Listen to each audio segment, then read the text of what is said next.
Bonjour à tous.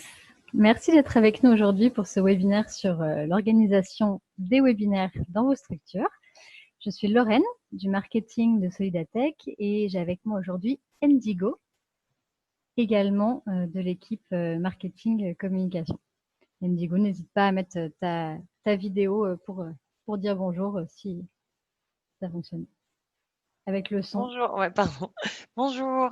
Je crois qu'on ne t'entend pas. Vous m'entendez pas? Si besoin est, tu peux retirer ton casque si jamais ça ne fonctionne pas. Ok. Là, On vous m'entendez pas? Voilà, typiquement la preuve qu'il faut tester le matériel avant. Du coup, je vous remercie d'être avec nous. Je laisse Indigo régler ses petits problèmes techniques et moi, je vais vous présenter en l'espace de... Ah, alors attendez. Merci, chers participants du chat, qui me fait intelligemment remarquer qu'en fait, c'était moi qui avais coupé le son de mon PC. C'est un bon démarrage. Excuse-moi, Indigo, du coup, et merci pour votre intervention. Eh ben voilà, oui, non, mais c'est ça. Vous pouvez nous dire bravo, ça commence très fort. Promis, on a révisé sinon, hein. Donc du coup, je vous présente en 5 minutes aujourd'hui Solidatech. Je pense que vous connaissez au moins dans les grandes lignes, mais c'est l'occasion aussi de vous donner un scope un petit peu plus large de ce qu'on peut faire au-delà des accès à tarifs réduits pour les logiciels et de ce type de webinaire. Et puis après, on attaquera le vif du sujet. Je prends les devants juste en vous disant que ce webinaire est enregistré et que le replay sera mis à votre disposition. On vous préviendra par mail lorsque celui-ci sera mis en ligne, au plus tard probablement lundi. Et de même pour le support de présentation que je vais utiliser, inutile de vous fatiguer à prendre trop de notes parce que on le mettra à votre disposition en même temps que le replay de ce webinaire. Voilà, bon, je vous partage mon écran. J'y arrive pour vous présenter donc en quelques instants Solidatech. Donc, Solidatech, nous sommes un programme de solidarité numérique dont le but, c'est d'aider les associations à renforcer leur impact à travers une meilleure utilisation du numérique. Et on est porté par la SKIC des Ateliers du Bocage, donc qui est une coopérative d'insertion, membre d'Emmaüs. Et dont le cœur de métier, c'est la collecte et le réemploi de tout ce qui est matériel informatique, smartphone et cartouches. Et en fait, on est né de la rencontre de ces ateliers du bocage avec une ONG américaine qui s'appelle TechSoup et qui est un réseau international de solidarité numérique. Donc en fait, il existe une branche de TechSoup dans plus de 180 pays et nous sommes la branche, nous représentons la branche française de cette ONG. Donc nos bénéficiaires sont avant tout des associations loi 1901, mais on y retrouve également des fondations, notamment reconnues d'utilité publique, des fonds de dotation et des bibliothèques publiques. Juste pour vous donner 2-3 grands chiffres clés, nous existons depuis 2008 et depuis cette époque-là, on a plus de 33 000 structures qui se sont inscrites à Solidatech, ce qui représente actuellement à peu près 400 nouvelles structures par mois. On a distribué pendant cette douzaine d'années quelques 400 000 licences et outils aux associations, ce qui représente par rapport à leur valeur marchande une économie pour le milieu associatif de plus de 140 millions d'euros. Alors concrètement, comment est-ce qu'on aide les associations dans le domaine du numérique? C'est par 2 modes d'action principaux, que sont d'une part l'outillage numérique et d'autre part l'accompagnement. Alors, pour la partie outillage, je fais référence surtout à la partie catalogue de ce qui est présent sur notre site internet. On a toute une partie catalogue de solutions, donc avec je ne vais pas m'y attarder là, mais voilà, des grandes thématiques telles que la création de design, la communication, des outils bureautiques, de la comptabilité, des antivirus, etc. Et d'autre part, nous avons également un catalogue de matériel informatique dans lequel vous retrouverez essentiellement du matériel reconditionné justement par les ateliers du bocage qui se situent dans les Deux-Sèvres, mais également une petite part de matériel neuf grâce à nos partenaires Cisco et Dell. Dernier slide de présentation sur Solidatech, c'est pour vous donner un aperçu de l'accompagnement qu'on peut faire dans le domaine du numérique. Donc on mène régulièrement des études sur le sujet pour vous donner des éléments clés et vous apporter des connaissances sur le sujet du numérique dans le monde associatif. On a sur notre site internet un centre de ressources dans lequel vous retrouverez typiquement les replays de tous nos webinaires, mais également des tutoriels, des témoignages, des conseils divers et variés sur le sujet du numérique. On envoie aussi à peu près une newsletter par semaine sur des thématiques différentes. Et on a créé en 2019 un outil d'autodiagnostic que vous retrouverez au même titre que les études dans notre centre de ressources, qui est un excellent outil pour évaluer rapidement et simplement la maturité numérique de votre association et qui a l'intérêt notamment de vous obliger à vous poser toutes les questions sur le sujet en une fois, et ce qui permet après de prioriser les chantiers dans ce domaine du numérique. On a également des formations sur mesure disponibles sur notre site internet. On organise à peu près un webinaire par mois tel que celui-ci, que ce soit pour de la présentation d'outils ou pour des thématiques telles que… Lorraine, tu m'entends? Oui. Excuse-moi, en fait, on te demande de mettre les slides en plus grand si c'est possible. Ah, d'accord. Ben, je le ferai pour la présentation juste après. Là, c'est le dernier slide de celle-ci, mais très bien. Merci. Et petite précision sur notre support téléphonique, mes collègues Yann, Anne-Sophie et Sylvana qui se font un plaisir de vous répondre par téléphone. Au préalable, on était joignable du lundi au vendredi. Et pour résorber un peu le retard sur tous les inscriptions, les traitements, les questions qu'on reçoit par mail, etc., on a légèrement réduit ce créneau et on est désormais disponible du lundi au jeudi par téléphone. Voilà, merci de votre compréhension sur ce sujet-là. Alors, voilà pour la partie présentation de Solidatech. Je vais passer au sujet du jour principal en agrandissant mes slides comme ça. Comme ça. Là, je crois que je suis au max. Est-ce que ça va, Indigo, comme ça? On va dire que oui. Sur la version PDF, je crois que là, c'est en mode plein écran. Oui, c'est bon. Oui, ouais, c'est ça, c'est plein écran. Ok. N'hésitez pas aussi du côté des participants à réduire au maximum ma tête, si je puis dire, et grandir la partie écran, la partie partage d'écran. Donc, comme je vous le disais, on mettra à votre disposition le replay du webinaire, le support de présentation d'ici vraisemblablement lundi au plus tard. Et voilà. Donc, le programme du jour, qui est a priori ce que je vous avais annoncé par écrit lorsque vous vous êtes inscrit. On va voir ensemble tout simplement déjà reposer les bases de qu'est-ce qu'un webinaire et quelle différence ça a par rapport à un outil de visioconférence, par exemple. Pourquoi est-ce que votre association aurait intérêt ou pas, justement, à se lancer dans les webinaires? Si c'est le cas, comment mettre de manière très concrète en place le premier webinaire, à quoi penser, dans quel timing, etc. Quelques petits outils pratiques pour l'animer le jour J et varier un petit peu les supports de présentation.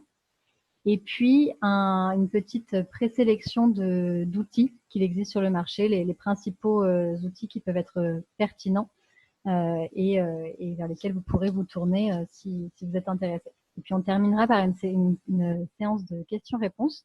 Donc, ce que je vous propose de faire, c'est de ne pas hésiter à poser vos questions au fur et à mesure de ma présentation. Mais en revanche, sachez qu'avec Indigo, on traitera ces questions-là à la fin. Elle pourra peut-être répondre sur quelques petits éléments par écrit pendant ma présentation, mais elle se fera le relais à l'oral de vos questions à la fin de ce PowerPoint. Ce qui me fait penser, si vous pouvez, s'il vous plaît, pour multiplier les chances d'avoir une réponse de notre part, donner un petit peu de contexte, parce que je sais que c'est très bien de poser ces questions au fur et à mesure du webinaire, mais seulement parfois on est tellement dedans, on ne donne aucun contexte, et puis nous, après, on lit la question 20 minutes plus tard et on ne sait plus du tout de quoi il s'agit. Donc, voilà, n'hésitez pas juste à donner une petite phrase de contexte pour votre question. Merci beaucoup. Allez, on attaque pour redire dans les grandes lignes, qu'est-ce que c'est qu'un webinaire ? Donc, un webinaire, pour la petite minute culture, ça vient de l'abréviation de web et de séminaire, tout simplement. Donc, en fait, c'est vraiment l'idée que ce sont l'équivalent de conférences qu'on pourrait mener d'habitude en présentiel, mais sous forme digitale. Et qui dit conférence dit du coup, d'une part, un animateur, d'autre part, des participants. Et la différence principale par rapport aux visioconférences plus classiques que vous pouvez faire éventuellement avec 4 de vos collègues lorsque vous êtes en réunion à distance, c'est le fait que, entre guillemets, tout le monde ne soit pas sur un pied d'égalité, mais qu'il y ait vraiment cette distinction animateur-participant. Si je schématise avec le slide suivant, vous voyez, c'est le fait qu'il y ait une personne qui mène la danse, qui partage son écran quand elle le souhaite, qui donne la parole aux autres quand elle le souhaite. Mais ce n'est pas le cas en visioconférence où quand vous arrivez, tout le monde a les mêmes accès, les mêmes droits.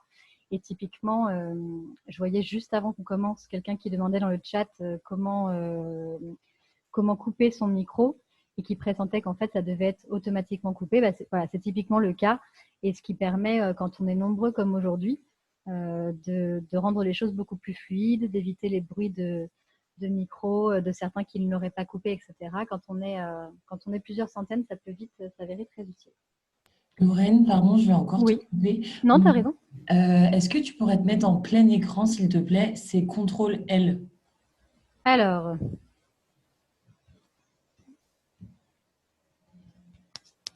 voilà, là, on est au max du max. Voilà, merci beaucoup. J'espère que vous arrivez du coup quand même à lire à peu près mes slides. Heureusement, je vous les envoie après. Et donc du coup, la première chose à avoir en tête pour l'éventuelle mise en place de webinaires de votre côté, c'est le fait que c'est un format qui nécessite de la préparation. C'est vrai que ça a plein d'avantages. C'est un format qui est engageant, qui retient l'attention, qui peut être un très bon moyen, selon les thématiques, de démontrer son expertise, ses connaissances sur certains points. Et puis, ça peut faire une bonne ressource par la suite à exploiter. Mais ça demande des investissements, et notamment des investissements en termes de temps et vraisemblablement en termes de moyens financiers également, puisque si ça devient une pratique courante de votre côté, c'est vraiment utile d'investir dans un bon outil. Donc voilà. Après, c'est un exercice aussi d'animation relativement exigeant et il faut identifier quelqu'un, soit dans votre structure, soit à l'extérieur, qui soit en mesure de s'en charger. Et typiquement, qui pense à allumer le son sur son PC pour écouter ses collègues lui répondre, par exemple. Pas quelqu'un d'incompétent, quoi. Bref, et du coup, voilà, il faut bien avoir en tête que ça demande à mobiliser des ressources. Et je voudrais simplement vous poser une petite question et avoir votre retour sur un point. C'est de savoir si vous êtes déjà familier avec les webinaires. Alors, pour ce faire, je vais vous lancer un tout petit sondage de 2 questions qui devrait s'afficher sur votre écran à l'heure actuelle, du moins si vous êtes sur la version application. Il est possible malheureusement que si vous êtes sur la version web, vous ne voyez pas s'afficher ces 2 questions. Sachez en tout cas que je demande simplement si vous avez déjà participé à un webinaire en dehors de celui-ci et si vous en avez déjà organisé un. Ça va m'aider aussi un peu à savoir sur quoi insister ou pas dans la suite de cette présentation. Donc, j'ai l'impression que la tendance est assez claire. Je vais mettre, merci beaucoup pour votre participation. Je vais déjà y mettre un terme, mais j'ai tout plein de réponses qui sont parlantes. Donc, en fait, pour partager les résultats avec vous en direct, voilà, il y a 85% d'entre vous qui avaient déjà assisté à un webinaire, mais seulement 17% qui en avaient déjà organisé un. Ça paraît assez cohérent par rapport à la thématique du jour. Bah, je vous remercie pour ce partage. C'est très clair pour ma part. Je refais, car je suis disciplinée désormais, CTRL-L, et voilà. Et du coup, on va approfondir le sujet sur pourquoi se lancer dans des webinaires. Alors, tout d'abord, il faut commencer tout simplement par, en amont de répondre à cette question, de savoir si les webinaires sont justifiés ou pas. Il faut savoir quels sont vos objectifs, tout court. Et voir si du coup le format de webinaire peut répondre à cet objectif. Ce qui est sûr, que ce soit en interne comme en externe, ce n'est pas un scoop, ce que je vais vous dire. L'avantage premier du webinaire, c'est de pouvoir s'affranchir des contraintes aussi bien logistiques que géographiques. Ça, c'est certain. Après, on peut imaginer différents objectifs auxquels le webinaire peut répondre pour vous. des objectifs en externe, par exemple. Et une fois de plus, c'est pas exhaustif, hein. Il y a sûrement d'autres objectifs auxquels le webinaire peut répondre. Mais par exemple, en externe, il y a le fait tout simplement de gagner en visibilité. Si vous souhaitez faire connaître votre structure, les causes que vous défendez, etc., ça peut être un bon moyen de gagner en visibilité.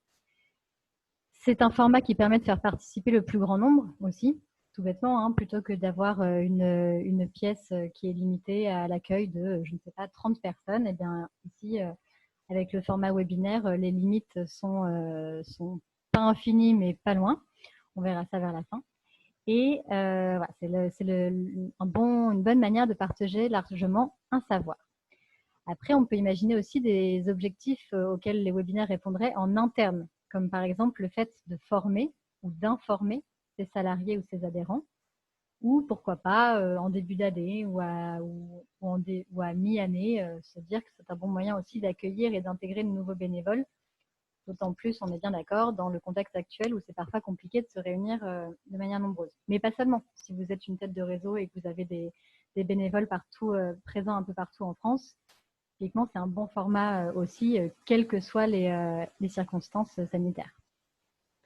Donc, pour illustrer un peu cette nuance entre les webinaires à usage interne et les webinaires à usage externe, je vous ai juste mis deux, trois exemples. Donc, un exemple de webinaire en interne, où c'était l'ACEPP qui proposait des webinaires à destination de ses adhérents, qui sont en l'occurrence des gestionnaires d'établissements. Donc là, sur l'exemple, c'est sur comment organiser la continuité de la fonction de direction. Donc, ça peut tout à fait être un webinaire dont vous faites la promotion en interne et où vous filtrez les accès de telle sorte que seuls vos bénévoles ou vos salariés puissent s'inscrire. Deux exemples de webinaires à l'inverse dont le rôle est d'être visible en externe. On n'est jamais mieux servi que par nous-mêmes. On a pris un exemple Solidatech sur un précédent webinaire qu'on a fait en mai sur le fait de, on communiquait sur nos réseaux sociaux de manière large pour faire savoir qu'on organisait un webinaire pour mieux expliquer toutes les solutions que propose Solidatech. Ou bien, donc ça c'est un exemple où on souhaite présenter notre structure et nos services, etc. Et sinon, on a un autre exemple du CNCRESS qui présentait ici une étude, mais pareil, de manière grand public, à qui voulait bien s'inscrire. Donc pour résumer, il y a des bonnes questions à se poser avant même de se dire si le webinaire est le format adapté pour votre structure. C'est d'une part, quel est le besoin de votre association? Est-ce que vous souhaitez gagner en visibilité? Est-ce que vous souhaitez former des adhérents en interne, etc., etc. Et quel est le besoin aussi, parce qu'à la limite, le besoin de son association, on peut souvent y penser, mais aussi en face, penser quel est le besoin des participants. C'est-à-dire que vous pouvez souhaiter gagner en visibilité, vous dire je vais faire un webinaire, mais encore faut-il avoir identifié la cible que vous souhaitez toucher, et du coup que les participants en face, que la cible que vous visez, aient un intérêt à participer à votre webinaire. Et non seulement ait un intérêt à participer à votre webinaire, mais aussi que vous soyez légitime pour répondre aux besoins de ce participant. Pour prendre un exemple concret, par exemple, chez Solidatech, on peut se dire, bon, nous, notre cible, c'est les associations. Quel est le besoin des associations que je souhaite toucher pour faire connaître ma structure? Les associations, elles sont sûrement intéressées pour pas mal d'entre elles à ce qu'on leur explique dans le détail, qu'on les accompagne sur le sujet de la comptabilité associative. Certes, c'est vrai, moi, ma cible, ce sont les associations. Les associations ont besoin de conseils sur la comptabilité, mais ma structure n'est pas légitime pour y répondre. Solidatech est spécialisée dans le domaine de l'accompagnement du numérique. Et donc, en fait, ça partait bien, mais le résultat, c'est que ce n'est pas ce sujet-là qu'il va falloir aborder parce que nous ne sommes pas légitimes pour le faire. Par contre, comme vous aider à typiquement organiser un webinaire, ça oui. Donc, bien penser les besoins de votre structure, ceux de vos participants, et est-ce que vous êtes bien dans le juste pour répondre à ces besoins des participants. Et alors, dans ce cas-là, on peut en arriver à se poser la question du webinaire qui doit être mis en place, sous quel format exactement et avec quel contenu précisément. Si vous en êtes arrivé à la conclusion que ça pourrait être une bonne piste de mettre en place votre premier webinaire ou votre second ou troisième pour les 17% d'entre vous qui en ont déjà organisé un, on va vous partager les bonnes pratiques et ce qu'on essaye nous-mêmes autant que possible de mettre en place. Déjà, c'est tout bête, mais il faut avoir en tête qu'il y a bien 3 et non 2 temps forts quand on organise un webinaire. Je pense que le avant et pendant coule pas mal de sources, mais il ne faut pas négliger pour autant l'étape du après et de capitaliser sur les ressources que vous aurez développées dans le cadre de ce webinaire. Alors, là, vous avez une grille de lecture sur selon les différents besoins du participant, quels sont les types de webinaires qu'il faut mettre en place. Typiquement, cette slide, j'ai conscience qu'elle est un petit peu lourde et le but, c'est pas forcément qu'on développe tout là ensemble aujourd'hui, mais c'est aussi qu'elle soit à votre disposition par la suite. Donc, je vous propose de prendre 1 ou 2 exemples et de vous laisser regarder le reste de votre côté. Si on prend l'exemple, mettons la troisième ligne, sur le besoin de votre participant en face, c'est de s'informer sur un sujet d'actualité. Et vous êtes une structure qui prenait position, qui publiait régulièrement des plaidoyers et qui souhaitait alerter typiquement justement la population sur un certain sujet d'actualité. Donc l'objectif de ce webinaire, ça va être de défricher un sujet qui va être nouveau du coup pour votre auditoire ou que votre auditoire va connaître de manière très superficielle jusqu'alors, et de donner les premières bases pour que les personnes s'intéressent au sujet et aillent creuser de leur côté par la suite. Donc là, ça va être un webinaire de type assez descendant, où vous allez assez scolaire en fait, j'ai envie de dire. Vous allez donc communiquer des informations et c'est typiquement dans ce genre de cas important de prévoir une session de questions-réponses à la fin, puisque qui dit sujet nouveau, si le sujet est intéressant en face, il devrait susciter des questions. Et donc, le contenu à présenter sera adapté en conséquence, en prévoyant notamment des ressources clés, peut-être supplémentaires, des lectures, etc., à donner aussi après la session de votre webinaire. Voilà, on peut imaginer, je ne vais pas tous les détailler une fois de plus, mais on peut imaginer que les besoins du participant sont plutôt de découvrir un nouvel outil, ou bien encore de monter en compétence, de vraiment se former de manière plus approfondie sur un certain outil, ou de recevoir des retours d'expérience sur l'usage d'un outil, justement, sur la mise en place de quelque chose de nouveau dans sa structure, sur des bénéficiaires de vos associations pour en convaincre d'autres de son utilité, etc., etc. En tout cas, bien penser donc à adapter le contenu en fonction du besoin de vos participants en face. Il est important de définir les différents rôles. Alors ici, je vous ai mis 4 rôles que sont l'organisateur, le modérateur, le chargé de com et le présentateur. Ça ne veut pas forcément dire que vous avez besoin de 4 personnes dans votre structure pour organiser un webinaire. En revanche, ça veut dire que vous avez besoin, on va voir pourquoi, mais à minimum de 2 personnes, et que vous avez besoin que les choses soient claires sur le rôle de chacun, et une personne peut endosser 2 ou 3 rôles, mais il faut que les choses soient claires à l'intérieur de votre structure. Donc l'organisateur, ça va être celui qui s'occupe de la partie notamment logistique du webinaire, de faire vraiment la création de l'événement, fixer sa date, etc. Le présentateur, ça va être celui qui anime le jour J, le webinaire, et qui est probablement celui également qui en amont a préparé le support visuel. Et puis on va avoir le modérateur / animateur qui va se charger de gérer en parallèle du présentateur tout ce qui se passe, tout ce qui remonte de la part des participants. Donc, typiquement, vérifier, bah voilà, typiquement ce que Indigo a fait tout à l'heure, me dira, bah, Lorraine, est-ce que tu peux mettre ton écran plus grand parce que vous remontez que vous ne voyez pas assez clair.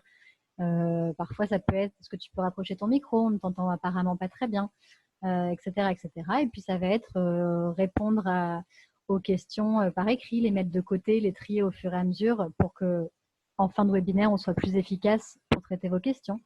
Ça va être vous dire dans le chat, bah, c'est très gentil d'avoir posé une question, mais en fait, est-ce que vous pouvez SVP la poser dans l'onglet QR, etc., etc. Et c'est bien pour ça qu'il faut être à minimum 2. C'est que être à la fois présentateur et modérateur pour un même webinaire, je ne vous le souhaite pas. C'est vraiment, à moins peut-être qu'il y ait vraiment 4 participants, que ce soit un webinaire en très petit comité, que vous souhaitez très interactif en direct.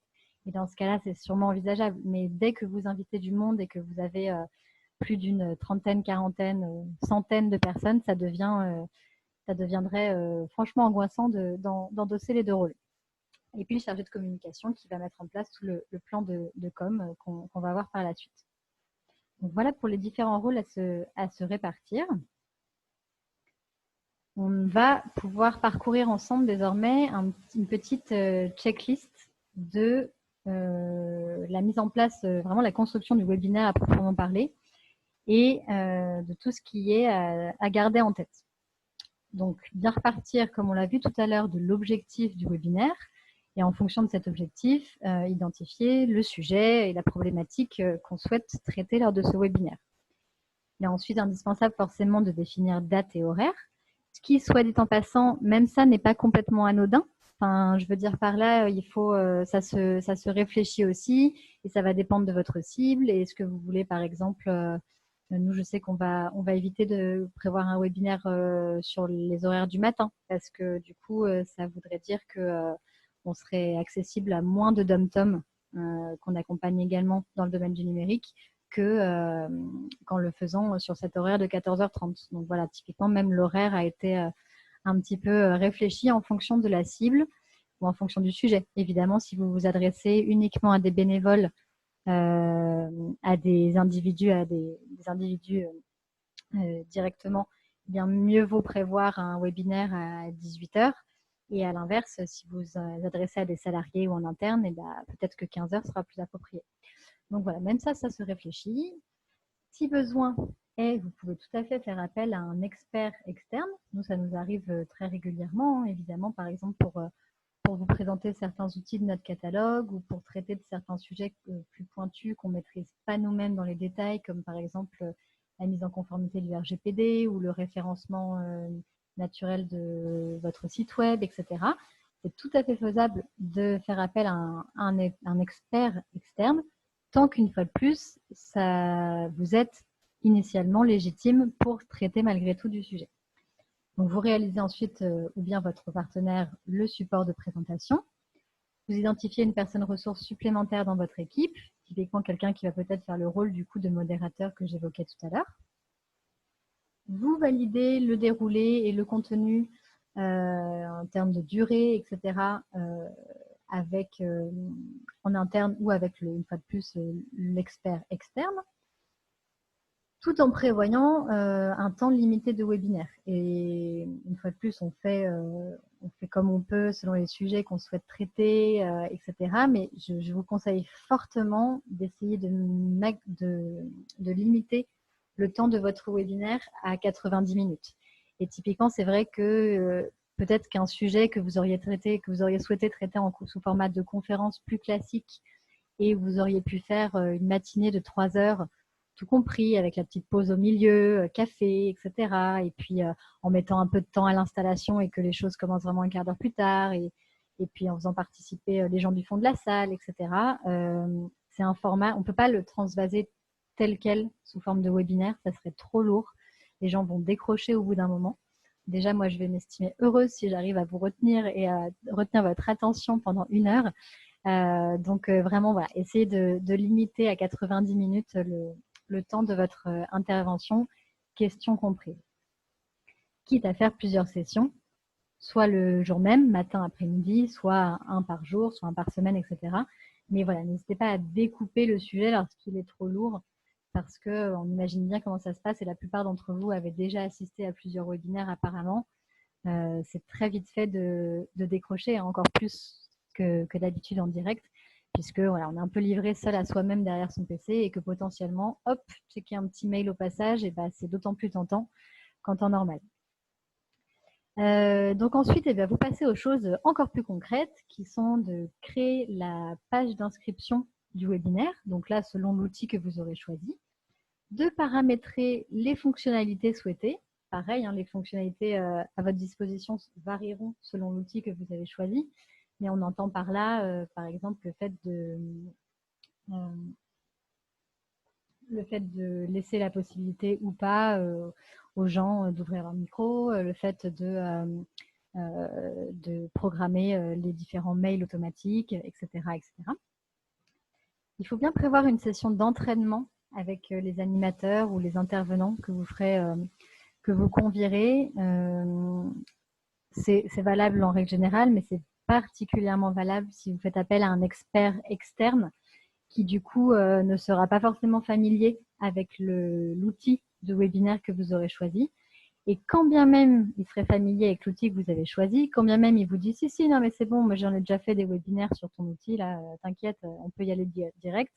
Non, insistez, une session d'entraînement c'est important, ça n'a pas du tout besoin de durer la durée du webinaire, hein, 20 minutes parfois ça peut suffire, mais ne serait-ce que pour se remettre les choses au clair dans l'organisation aussi au-delà de l'outil, c'est-à-dire se recaler avec la personne sur le fait est-ce que ça te convient, si on traite toutes les questions à la fin. Ah non, toi tu préfères qu'on traite les questions au fur et à mesure et que je t'interrompe. Bon bah d'accord, on fait comme ça.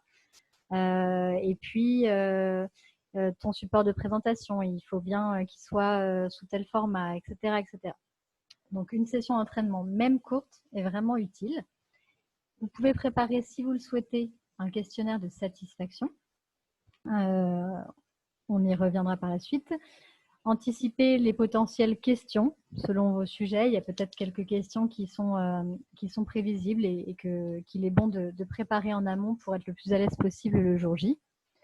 Et de prévoir des ressources sur l'utilisation de l'outil de votre webinaire. Typiquement, vous voyez les quelques minutes avant que le webinaire ne commence réellement, je vous ai partagé une slide qui affichait par quel biais poser vos questions. Donc, c'était l'onglet Q&R. Par quel biais échanger avec les autres participants.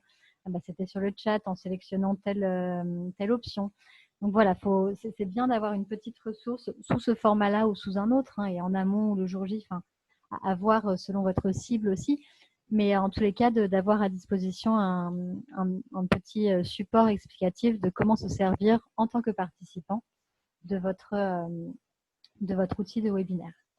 Et lorsque ça s'y prête, c'est pas toujours nécessaire, ça dépend, mais ça peut être utile parfois de prévoir un petit peu de temps pour regarder qui se sont inscrits à votre webinaire.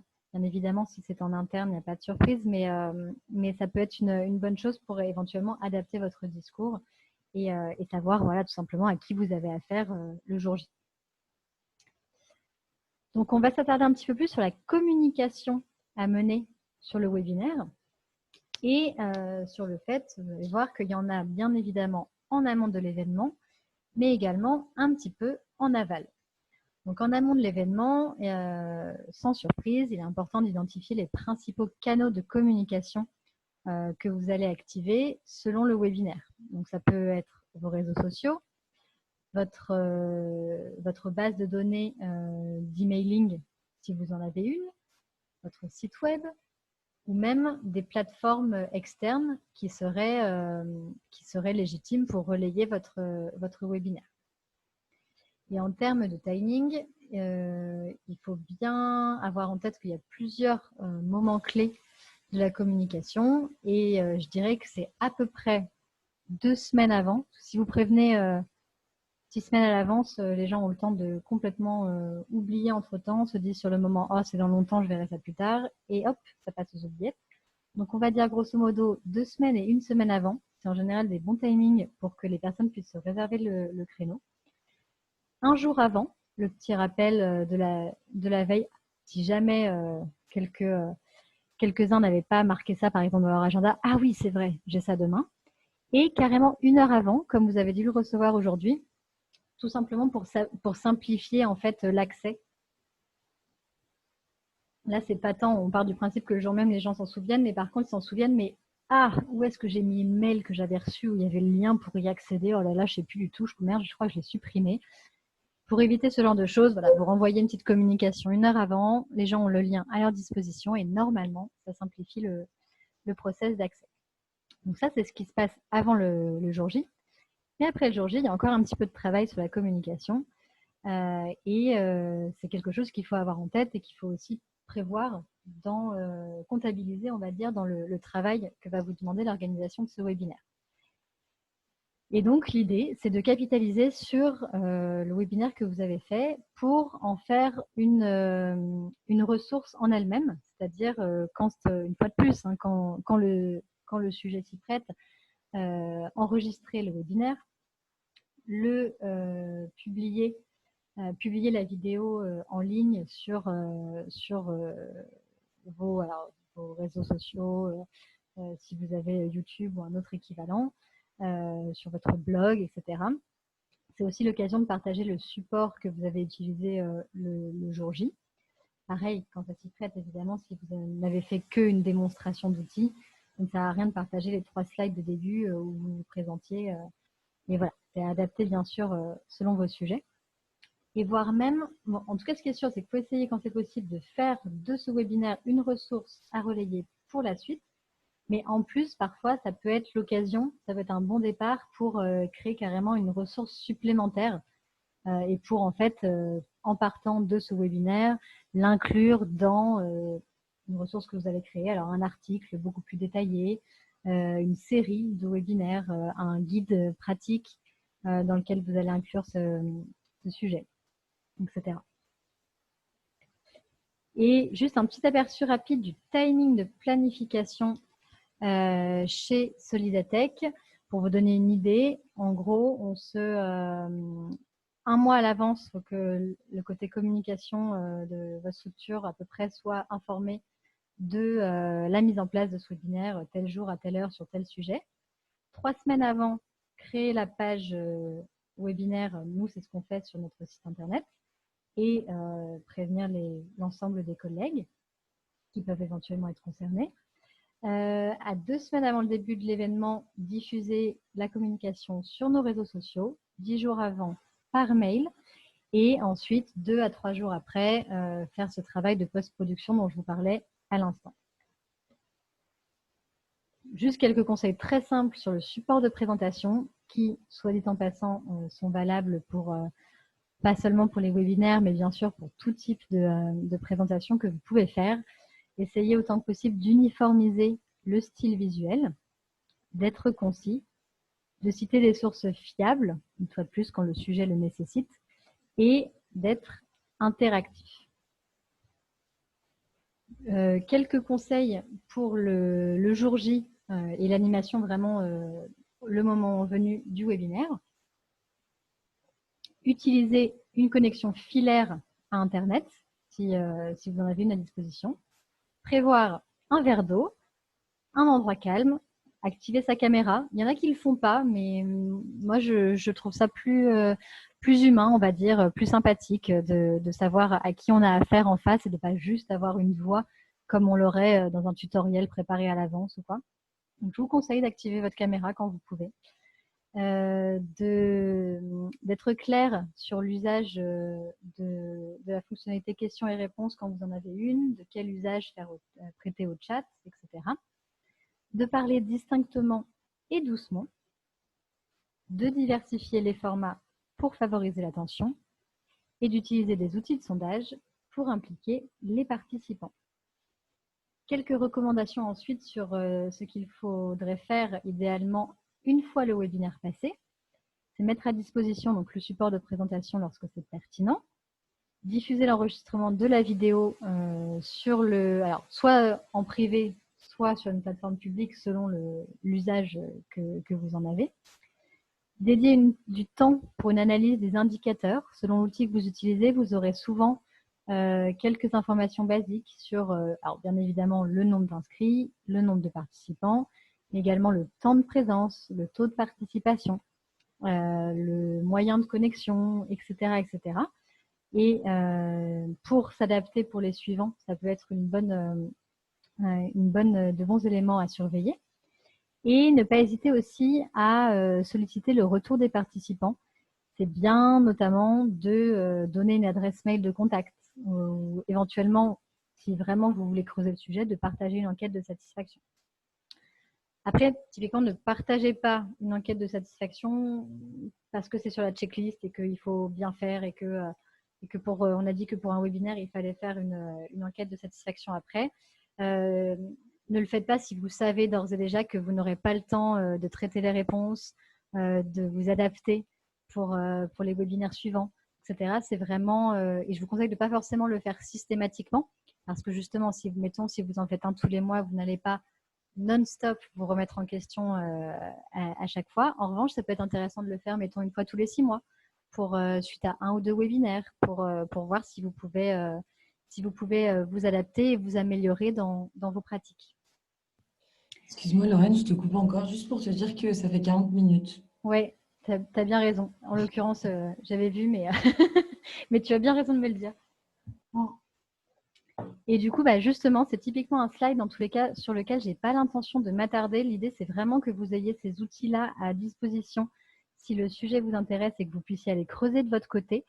Mais on vous a centralisé quelques petits outils qui pouvaient être intéressants pour animer et varier les formats de votre webinaire le jour J. Donc, si vous souhaitez partager des sondages, des petits quiz, comme j'ai pu le faire au début, par exemple, eh bien, je vous invite à creuser le sujet sur les petits outils de quiz en haut à droite du slide. Vous verrez, il y en a certains qui sont inclus en fait dans les outils que vous utiliserez, dans les outils de webinaire que vous utiliserez, et d'autres qui se rajoutent en plus, comme Quiz Yourself, qui se gère en parallèle, quel que soit l'outil que vous utilisiez. Et puis en bas à gauche, vous avez quatre outils qui peuvent être intéressants pour brainstormer, pour réfléchir ensemble. Et donc voilà, je vous laisse aller voir ça de votre côté. En tous les cas, si vous utilisez des outils annexes, assurez-vous que le jour J, l'accès à ces outils sera simple.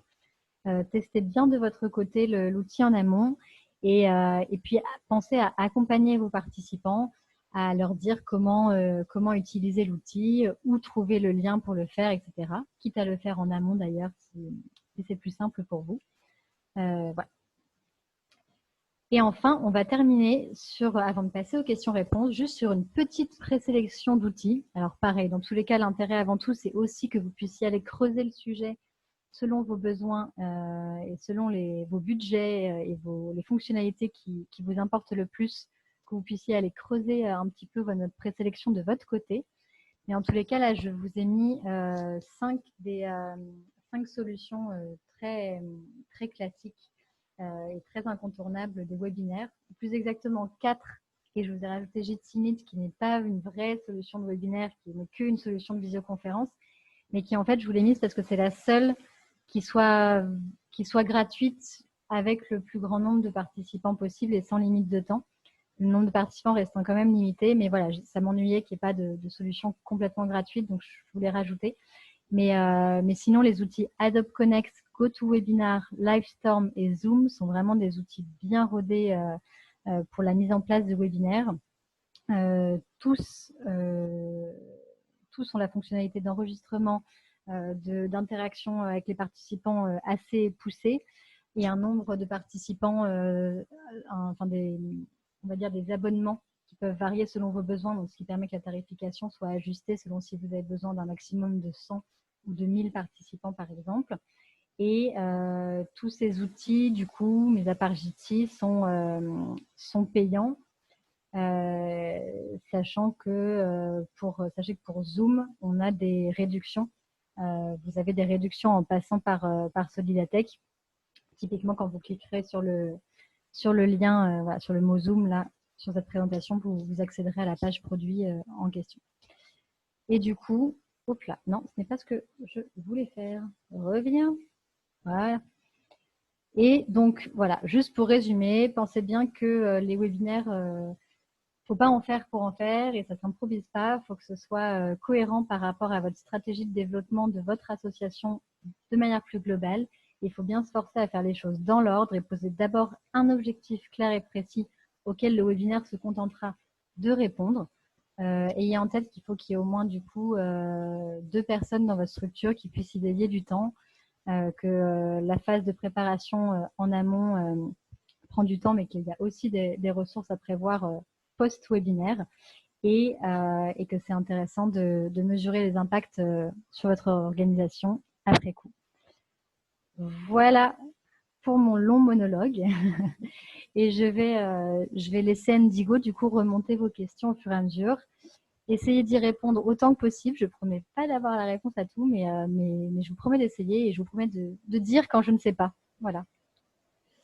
Alors, première question, on a Nathalie qui se demande s'il est possible de coupler un webinaire avec des outils participatifs pour faire participer les participants. Est-ce que c'est possible de quoi, pardon? De coupler un webinaire avec des outils participatifs. Oui. Alors, je ne sais pas du coup typiquement si la question est arrivée avant ou après le slide sur l'animation, mais c'est tout à fait l'idée de ce slide sur comment animer votre webinaire, où vous donnez des exemples d'outils pour réfléchir ensemble, comme l'outil Post-it par exemple, et ça peut tout à fait s'utiliser en parallèle.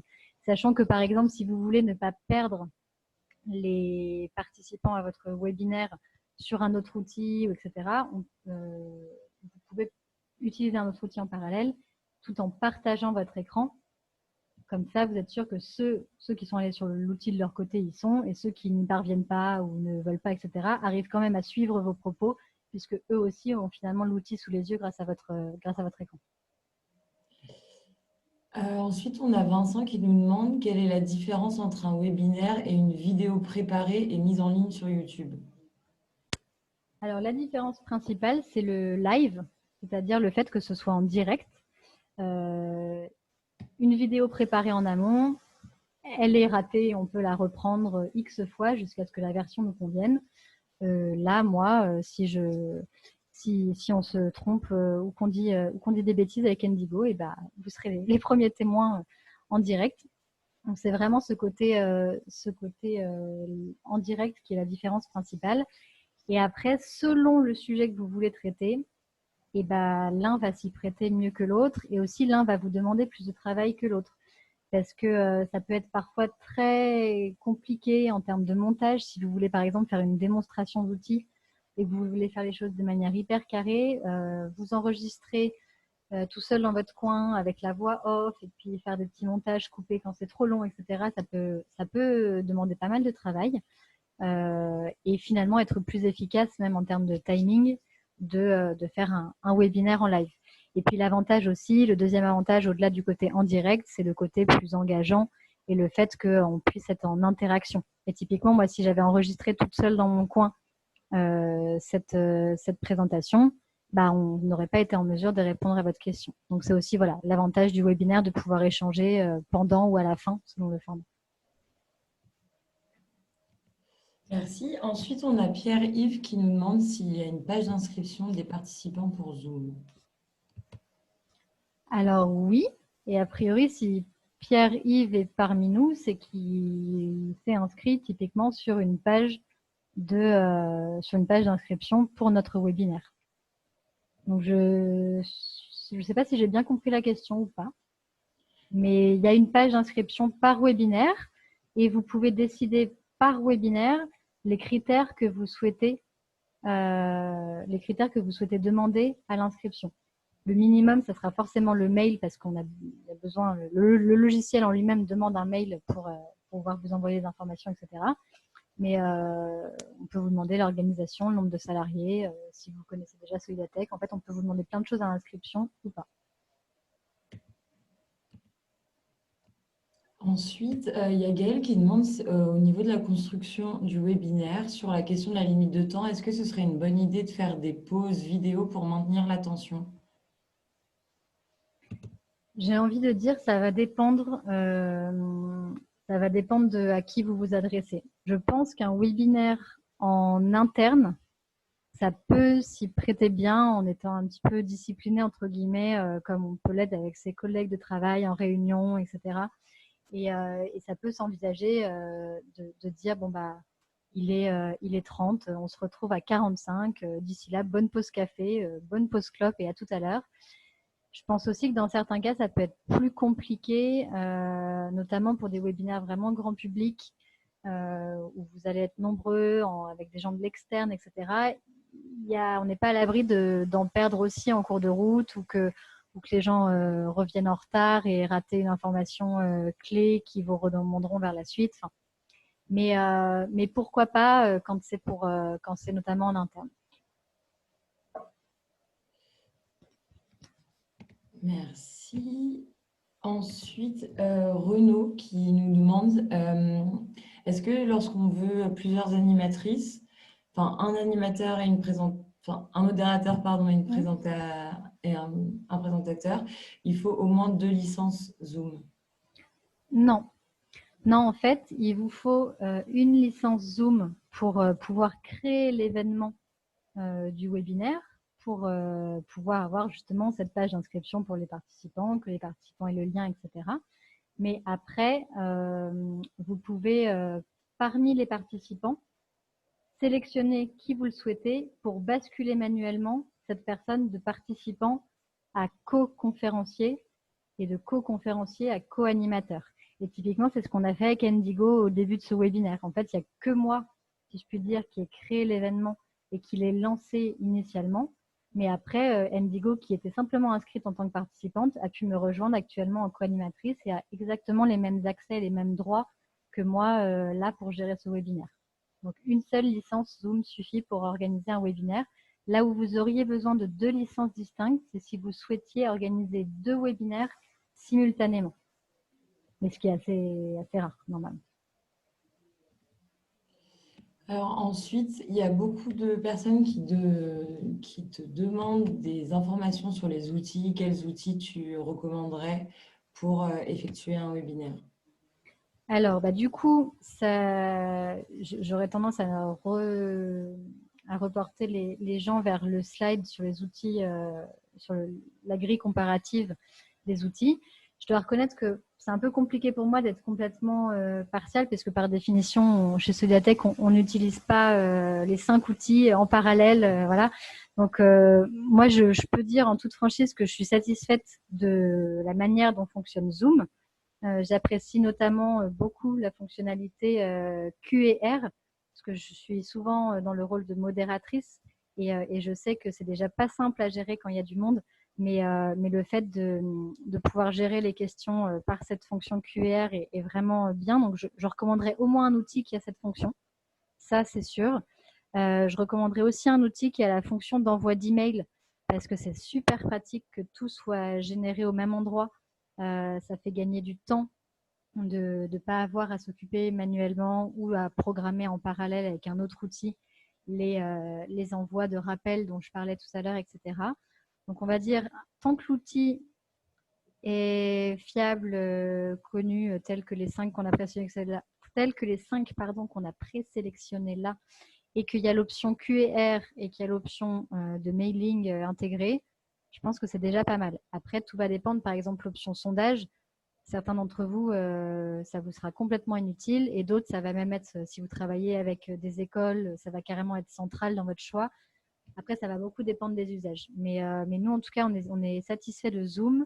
Je sais que j'ai des collègues, il y a de ça peut-être 2 ans, 3 ans, qui utilisaient à l'époque GoToWebinar et qui en étaient également satisfaits. Mais je pense que GoToWebinar n'a, contrairement à Zoom, pas de tarification spéciale association, donc va probablement revenir plus cher pour des fonctionnalités équivalentes. Donc voilà. Merci pour ta réponse. Quand je vous disais de prévoir l'eau, vous pouvez même prévoir la carafe, vous voyez.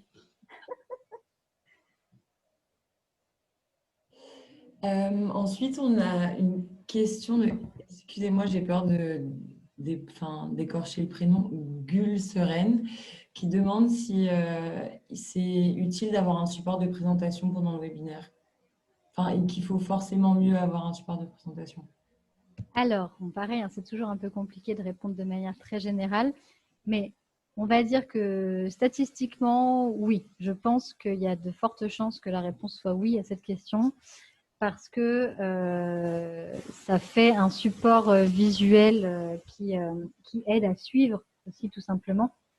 Et comme c'est déjà pas simple derrière son PC d'arriver à maintenir les gens avec soi, le support visuel normalement devrait y aider.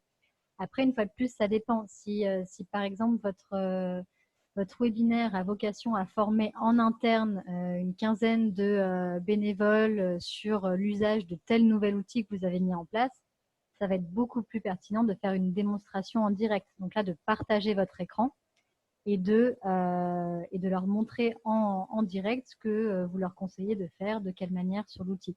Et auquel cas, en effet, prévoir un slide pour prévoir un slide en mettant sa tête dessus et en disant qu'aujourd'hui, on est le tel jour du mois, non, là, c'est pas la peine. Donc, ça va dépendre, mais ça peut souvent être une bonne pratique. Ensuite, on a une question de Amaury qui demande si Zoom a retravaillé sa protection des données suite à la fuite relativement récente. Oui, alors c'est en effet une bonne question à aborder sur Zoom. Et ça ne fait aucun doute que donc, pendant le confinement, il y a eu des problèmes de sécurité sur l'outil Zoom, alors surtout sur l'outil de visioconférence gratuit. Parce que ils ont fait face à une vague énorme d'utilisation d'un coup. Mais ces problèmes-là, en effet, ont été résorbés. Il y a eu la sécurité, elle a été renforcée. Ça se voit notamment c'est tout bête, mais à la longueur des URL. Enfin, les URL ont changé pour les plus attentifs parmi vous. Et ils ont également revu leurs conditions générales d'utilisation de manière à être conformes au RGPD, ce qui n'était en effet pas le cas dans leur CGU avant le confinement. Donc, voilà, ça a été bien retravaillé de leur côté. C'était l'enjeu majeur dans tous les cas. Et mon dernier point d'attention sur le sujet, ça serait la distinction à faire aussi entre la version gratuite et la version payante de Zoom. C'est exactement le même point d'attention que je peux donner par exemple sur la distinction entre la G Suite Google gratuite pour monsieur et madame tout le monde et la G Suite pour les associations, donc la version pro. Et la sécurité est toujours bien plus renforcée sur des versions payantes. Et puis, comme d'habitude, les versions gratuites, on sait que on est souvent le produit d'une manière ou d'une autre. Donc non, la version Zoom actuelle et webinaire payante, honnêtement, vaut largement en termes de sécurité les petits camarades. Merci. Ensuite, Franck nous demande comment demander une participation financière pour accéder à un webinaire payant. Il y avait une autre question un peu similaire sur si c'était possible de donner des cours payants avec cette fonction webinaire. Alors, c'est une bonne question. C'est quelque chose, nous, qu'on n'a jamais fait chez Solidatech, mais je sais que c'est en effet possible sur certains outils. Pour être honnête, je n'ai pas l'information sur Zoom. Je ne sais pas, parce que comme on n'a pas cherché à le faire, mais c'est typiquement le genre de... C'est certain que ça existe, et donc c'est typiquement le genre de choses, lors de votre recherche d'outils et de votre comparaison, par exemple, ne serait-ce que des 4-5 là, que j'avais donné précédemment, c'est quelque chose où il faut aller voir l'information dans les fonctionnalités. Mais c'est tout à fait faisable, et il y en a même... Je crois que c'est GoToWebinar. Typiquement, j'avais vu l'info, il me semble. Il y en a même dont vraiment l'outil de paiement est intégré dans l'interface globale, et on va dire que c'est tout compris, quoi. Et attends, et l'autre question, c'était sur quoi? Ah oui, les cours payants. Oui, du coup, ça revient au même. Ouais. Ensuite, il y a Nadine qui nous demande la différence entre un chat et QR, et l'onglet QR. Alors, la différence, c'est que le chat, tout le monde peut tout voir, les messages qui sont échangés, si les personnes ont sélectionné tous les participants. Mais c'est vraiment sur un modèle de chat très basique, donc où les messages au fur et à mesure, les uns remplacent les autres, et puis on ne voit plus bien ce qui a été écrit 15 minutes de là. Alors qu'en fait, l'option Q et R est très pratique pour le modérateur, puisqu'elle est divisée en 3 parties. Et vous avez une partie avec les questions posées, une partie avec les questions traitées, une fois que vous les avez indiquées, traitées, et une partie avec les questions rejetées. Ça arrive régulièrement, notamment, qu'il y ait des questions en double et donc qu'on puisse en rejeter une, ou qu'il y ait des erreurs de frappe et juste un bonjour et qu'on souhaite un peu filtrer tout ça. Et du coup, une fois qu'à la fin du webinaire, on reporte les questions comme est en train de le faire Indigo, ça permet une bien meilleure lisibilité des questions. Et une fois de plus, c'est particulièrement utile pour les webinaires où il y a du monde. Là, je peux vous dire, par exemple, qu'actuellement, on a encore 46 questions auxquelles on n'a pas répondu. Donc, je ne vous cache pas qu'on va avoir du mal à y répondre toutes. Mais ça permet de bien meilleur traitement des questions au fur et à mesure. Alors que dans le chat, on ne peut pas, justement, quand il y a du monde comme ça, on ne peut pas en plus parcourir le chat. Et parce qu'après, les questions, on ne les retrouve pas si on ne défile pas tout le contenu du chat. Merci. Ensuite, il y a… Excuse-moi, j'en profite juste pour dire qu'on va rester volontiers un petit peu plus longtemps pour essayer de répondre quand même encore à quelques questions et vous aider au mieux. On comprendrait tout à fait qu'il y en ait parmi vous qui doivent y aller parce que c'est l'heure. Dans tous les cas, on vous remercie d'avoir été présent et puis on continue avec ceux qui ont encore un petit peu de temps. Mettons une dizaine de minutes maximum. Voilà. Merci Anne-Ligo. Il y a Charlotte qui se demande, pour planifier les moments clés de la communication, enfin pour plus tard la communication, est-ce possible de paramétrer cette tâche directement depuis l'outil de visioconférence? Oui. En tous les cas, une fois de plus, je vous parle de ce que je connais et sur Zoom, c'est tout à fait possible et c'est possible à la fréquence que vous le souhaitez, tout comme c'est possible de désactiver l'option.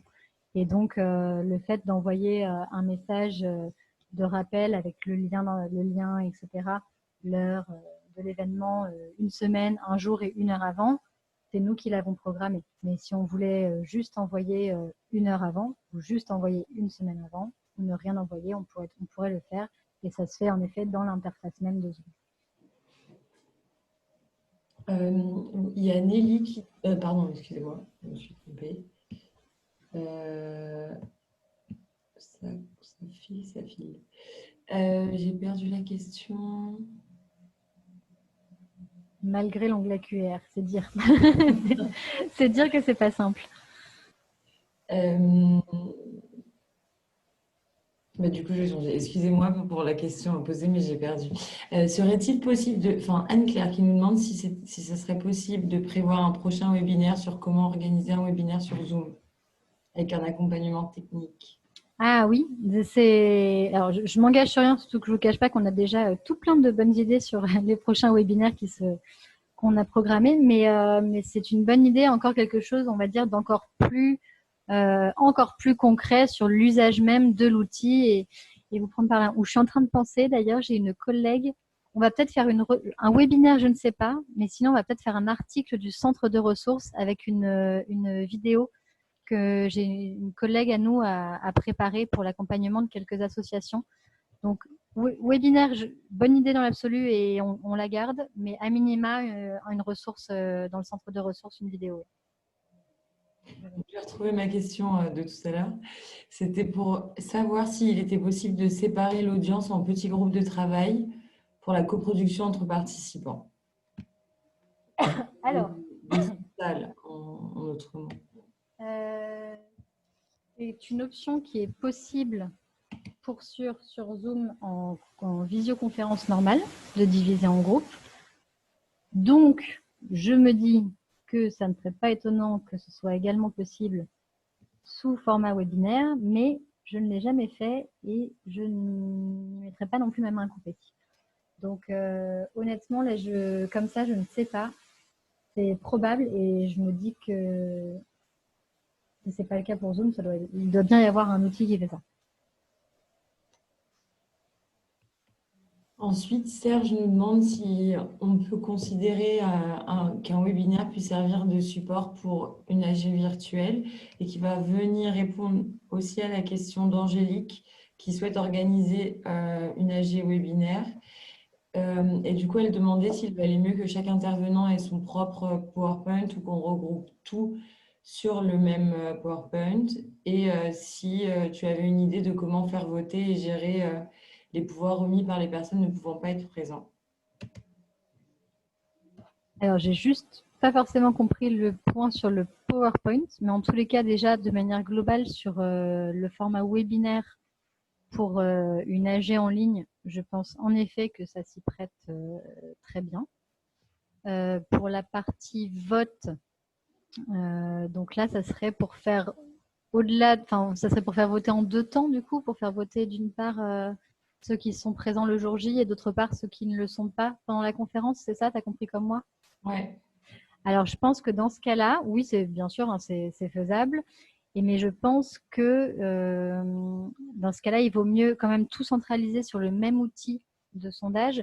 Et donc, même si c'est plus fluide et plus pratique d'habitude, ne pas passer par l'outil de sondage qui est inclus dans la solution, typiquement l'option sondage qu'on a utilisée là sur Zoom, puisque du coup, ça risquerait de faire doublon après avec une autre ressource que vous iriez chercher ailleurs. Vous pourriez penser que certains ont voté en double, etc. Donc oui, c'est faisable, mais dans ces cas-là, il faut comment dire, utiliser un outil externe. Et je vous renvoie notamment vers le centre de ressources. On avait fait vers mai dernier de tête, on avait fait un article sur comment organiser son assemblée générale en ligne. Et c'est aussi l'occasion de rappeler quelques autres points que vous avez sûrement en tête. Et j'ai vu d'ailleurs passer une information de Simone qui le précisait également, de bien vérifier dans vos statuts que c'est quelque chose qui est légalement possible pour vous de faire le vote en ligne. Et après, actuellement, il y a un petit peu un flou juridique sur le sujet, donc c'est pas simple, et puis on s'éloigne un peu du thème, mais c'est quelque chose qui est faisable, mais qui peut nécessiter des niveaux de sécurité plus ou moins grands selon vos statuts, selon etc. Donc, à voir. Merci. Ensuite, il y a Marc qui demande si, après la phase après-webinaire, s'il y avait un intérêt particulier d'une solution intégrable à un autorépondeur marketing. Je n'ai pas compris la question. En fait, il demande si, après la phase après-webinaire, est-ce que ça serait intéressant d'avoir une solution intégrable à un autorépondeur marketing? Et je pense que par autorépondeur marketing, il entend des envois de mailing. Si Marc est toujours... Alors, en tous les cas, j'avoue que je ne vais pas m'étendre sur le sujet parce que je ne suis pas à l'aise dessus, mais ce qui est sûr, c'est qu'il y a l'avantage de justement ces grandes solutions du marché qu'on vous a présélectionnées, c'est qu'elles sont souvent, en tous les cas, typiquement c'est le cas pour GoToWebinar, Zoom, elles sont souvent intégrables avec des outils, avec d'autres solutions. Y compris, il y en a qu'on peut lier, je sais qu'il y en a qu'on peut même lier à Salesforce et compagnie. Enfin, donc, du coup, il n'y a pas de raison que ce soit pas faisable. Après,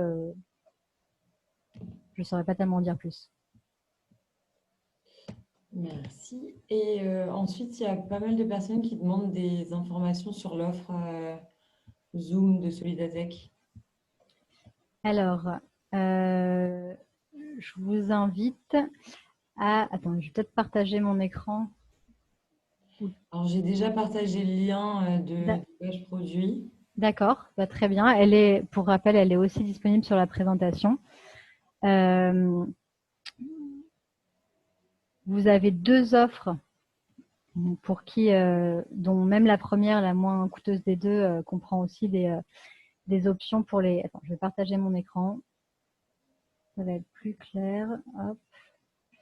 Voilà, là, je suis sur la page produit Zoom Meetings Pro. Il y en a une autre, une fois de plus, là, on n'a malheureusement pas trop le temps de s'étendre. Je vous laisserai comparer les deux. Mais en gros, cette offre, elle est typiquement intéressante. Elle n'est pas très intéressante si vous n'avez pas de besoin de webinaire ou d'autres options. Mais typiquement, si vous souscrivez à une option webinaire, là, ça devient vraiment intéressant financièrement. Et en fait, dans l'onglet détails et coûts, vous avez la liste des services additionnels possibles, et notamment en ce qui concerne les webinaires. Et donc, vous voyez que souscrire à l'option de pouvoir organiser des webinaires jusqu'à 100 participants, autant de fois dans l'année que vous le souhaitez, c'est l'équivalent de $200 par an. C'est un tarif annuel. Donc là, vous avez le détail, ça vous permet de voir que vous pouvez être ambitieux et viser jusqu'à 10 000 participants par webinaire. Dans ce cas-là, vous nous donnerez vos astuces pour mobiliser tout ce monde-là. Mais voilà, n'hésitez pas à parcourir cette offre-là. Je vous le dis, en toute transparence, elle est bien plus intéressante justement en cas de souscription à l'offre webinaire. Et sinon, en cas de questions plus détaillées sur nos offres produits de ce type-là, vous pouvez aussi, bien sûr, toujours contacter notre équipe support à l'adresse solidatech. Non, à l'adresse, je vais y arriver. Contact, au singulier, contact@solidatech.fr. Indigo, tu es encore parmi nous? Oui, pardon, j'ai enlevé ma vidéo pour ça. Non, pas de souci. Je propose qu'on prenne encore 2 petites questions et puis qu'après on clôture comme le temps file pour tout le monde. Alors ensuite, alors ça va être des questions sur je te prends une question sur les outils, parce que on me demande de comparer l'outil Meet de Google Suite, de G Suite, et Teams, de savoir tes ressentis sur ces deux outils. Alors, j'espère que je vous dis pas de bêtises, mais pour moi, ça, c'est 2 outils de visioconférence. C'est pas des outils, c'est au même titre que je vous ai mis exceptionnellement Jitsi dans le lot. Mais ce sont des outils de visioconférence pour moi. Ce ne sont pas des outils qui proposent l'option webinaire. Donc pour moi, c'est une version détournée, on va dire, de faire des webinaires. Du coup, c'est un peu hors scope pour aujourd'hui, me semble-t-il. Merci.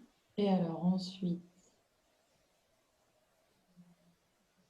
Nadine nous demande s'il est possible que la personne participante qui pose une question apparaisse à l'écran durant un webinaire. Oui, c'est possible. Ça se règle dans les options. Et tout comme vous voyez, nous, par exemple, on était trop nombreux aujourd'hui, donc on ne donne pas la parole un par un aux personnes, mais on peut aussi très bien sélectionner l'option d'activer seulement le micro et pas la caméra, et que les gens fassent ce principe de lever la main, comme ils appellent ça dans Zoom, et qu'on active nous-mêmes le micro de Michel ou Philippe qui auraient levé la main. Donc tout ça, c'est faisable, mais c'est paramétrable par contre en amont. Il faut bien le paramétrer en amont, parce qu'après, une fois que vous êtes dans le webinaire, là par exemple, là maintenant, si on voulait activer votre vidéo avec Indigo, on ne pourrait pas, parce qu'on ne l'a pas programmé comme tel. Bon, bah c'était la dernière pour la route, Indigo, pas de regret? Non, non, après, ça se répétait plutôt pas mal les questions, donc je pense qu'on a bien répondu. On a déjà bien balayé, bon bah super, tant mieux. Et ben je vais vous souhaiter une bonne fin de journée, vous redire une dernière fois qu'on vous envoie le support, le replay et le support de présentation d'ici lundi. J'espère que ce webinaire vous a été utile. Merci beaucoup pour vos retours. Et puis, je vous souhaite bon courage aussi pour la fin de cette période de rentrée qui est en général bien chargée pour tout le monde. Donc voilà, on compatit et on fait de notre mieux à notre modeste échelle pour vous aider. Je vous souhaite une très très bonne journée. À bientôt. Bonne journée, au revoir.